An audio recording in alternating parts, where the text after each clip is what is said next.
انسان اللہ کو پہچان جائے تو اس کی آزمائش کو بھی پہچان جاتا ہے۔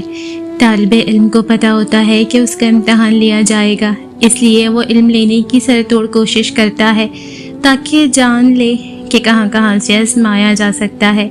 جس کو علم نہیں اس بیچارے کے لیے آزمائش ایک مصیبت ہے۔ کم علم کا آزمائش میں رونا، بے چین ہو کر شکستہ دل اور مایوس ہو جانا اس کے علم کی کمی کی نشانی ہے۔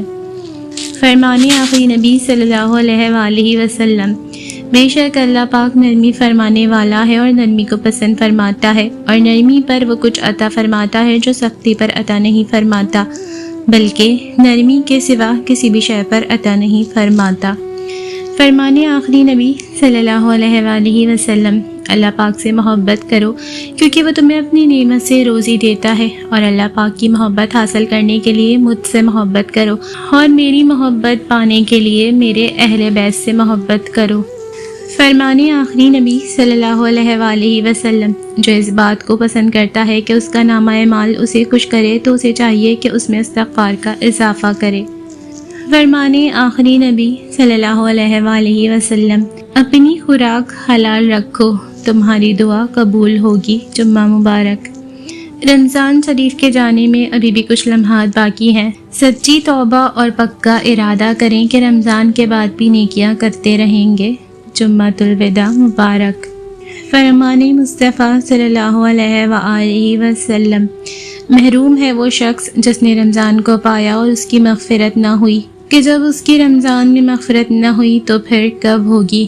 رمضان المبارک کی آخری گھڑی تک بارگاہ الہی میں اپنی مغفرت کے لیے وقتاً فوقتاً گریہ وزاری کی کوشش کرتے رہو۔ جمعہ مبارک۔ صدقہ، جو لوگ اللہ کی راہ میں اپنے مال خرچ کرتے ہیں، پھر خرچ کرنے کے بعد نہ احسان جتلاتے ہیں اور نہ دکھ دیتے ہیں، ان کا اجر ان کے رب کے پاس ہے، نہ انہیں کوئی خوف ہوگا اور نہ وہ غمگین ہوں گے۔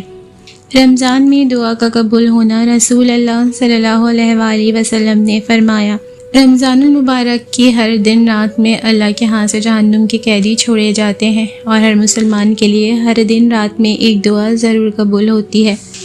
رمضان وہ مہینہ ہے جس کے پہلے 10 دن رحمت کے ہیں، دوسرے 10 دن مغفرت کے ہوتے ہیں، اور آخری 10 دن تو آگے جہنم سے آزادی حاصل کرنے کے لیے ہوتے ہیں۔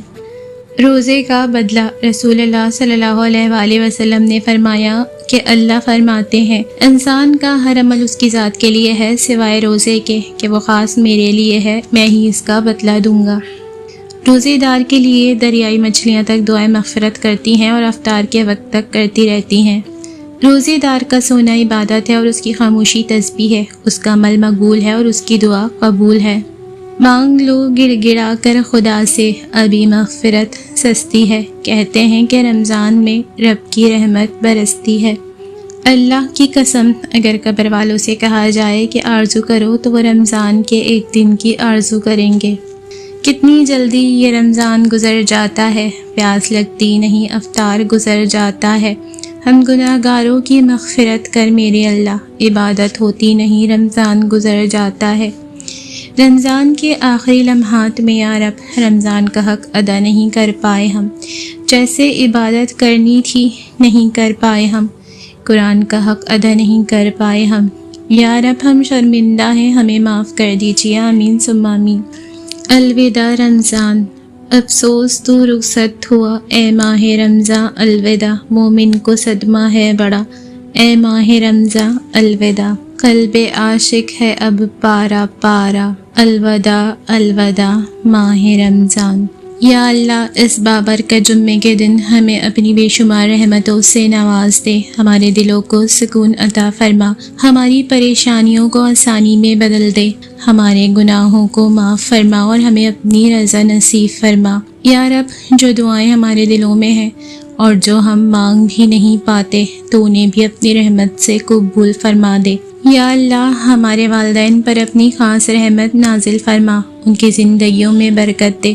اگر وہ اس دنیا میں ہیں تو انہیں صحت اور خوشیاں عطا فرما، اور اگر وہ اس دنیا سے جا چکے تو ان کی قبروں کو جنت کے باغوں میں سے ایک باغ بنا دے، آمین۔ یا رب ہمارے گھروں میں محبت، سکون اور برکت عطا فرما، ہمیں ہر دکھ، پریشانی، بیماری اور تنگی سے محفوظ رکھ، ہمارے رزق میں حلال برکت عطا فرما اور ہمیں ہمیشہ اپنے شکر گزار بندوں میں شامل فرما۔ یا اللہ اس جمعے کے صدقے تمام بیماروں کو شفا عطا فرما، جو پریشان ہیں ان کی پریشانیاں دور فرما، جو مقروض ہیں ان کے قرض ادا کروا دے، اور جو تنہا ہیں انہیں اپنی رحمت کا سہارا عطا فرما۔ یا رب العالمین ہمیں سیدھے راستے پر چلنے کی توفیق دے، ہمارے دلوں کو ایمان کی روشنی سے بھر دے، اور ہمیں دنیا اور آخرت کی کامیابیاں عطا فرما، آمین یا رب العالمین۔ الوداع کا جمعہ مبارک۔